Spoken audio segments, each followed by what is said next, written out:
Ao anatin'izay resaka ady tany izay ihany Nahiana ny isian'ny korontana teo amin'ny fokonolona tany Miarinarivo omaly raha araka ny nambaran'ny avy eo anivon'ny vovonana HAFARI Malagasy izay tonga teny an-toerana nijery ny zava-nisy raha ny filazan'ity farany mofo dia miompana amin'ny resaka ady tany izay efa nirongatra tanteraka eto amintsika no isan'ny antony nahatonga ny hatezeran'ireo fokonolona tany an-toerana fanazavana.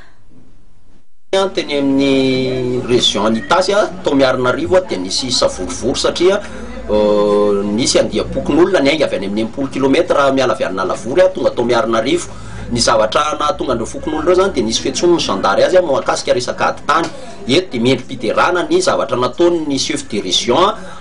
ny Tasy izay chef de région vaovao mo nandray andraikitra tonga dia namory ireo fokonolona tao amin'ny braony niaraka tamin'ny procureur de la république amin'ny Miarinarivo niaraka tamin'ny chef district ary niaraka tamin'ny commandant du groupement ny gendarmerie nationale tao amin'ny Miarinarivo dia nifanatrika teo any andaniny sy ny ankilany ary natrehanay HAFARI Malagasy amin'ny fanatrehan zany hatramin'ny nanomboka tamin'ny 5 ka hatramin'ny 7 alina. Ny zavatra tena nisongadina tao anatin'ilay izy dia mifara tamin'ny resaka tsy fampianaran-janaka ny grevindreo mponina. Dia zay moa zany ny fanampiny ny chef district sy ireo fiarahamonim-pirenena aloha hoe olana azo vahanaingana dia fampianaran-janaka tsy mety hiditra ihany koa tao anaty hôpitaly hitsabo tena amin'ny hôpitaly ireo mponina. Dia zay rehetrarehetra zay zany no nifanomezanay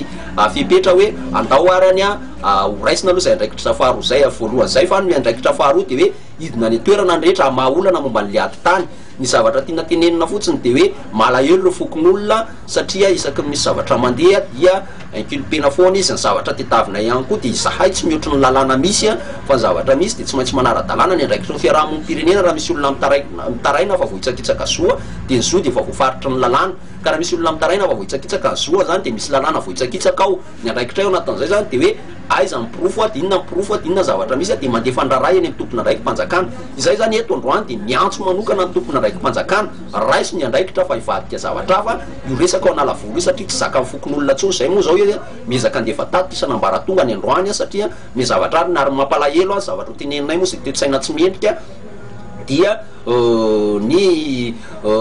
fieritreretana fitorinanay sy ny hoe fieritreretana anakatranay raha izay nilazana azy marimarina kokoa tsotra ny hoe mivalokafatra omenay dia hoe izahay tsy hemitra manolona ny fierovana ny vahoaka zany tsy mitarika vahoaka hiotry ny lalàna zahay ary mametraka tsara mihitsy fa vonina hiatrika amin'ny fanadihadiana ary vonina hiatrika n'izay zavatra rehetra ampiarina aminay zahay manolona ny zava-misy eto amin'ny tany sy ny firenena fa tsy izahay mihitsy zany nieritreritra hoe andeha hanaovana intimidation anay zay moa zavatra anankiray teneninay eo amin'ny fierovana zon'olombelona foana ifampitahorana lava io tokony hisy fetrany fa tokony vahoaka ho tsapa rehefa mitaraina le vahoaka dia tokony ho raisina fa tsy misy mihitsy eto miprovoke ka fanjakana ny HAFARI Malagasy dia tena miteny fa tsy niditra mihitsy lalina amin'ny resaka politika ary tsy mila fanjakana fa hoe manaitra ny sain'ny tompona andraiky mpanjakana.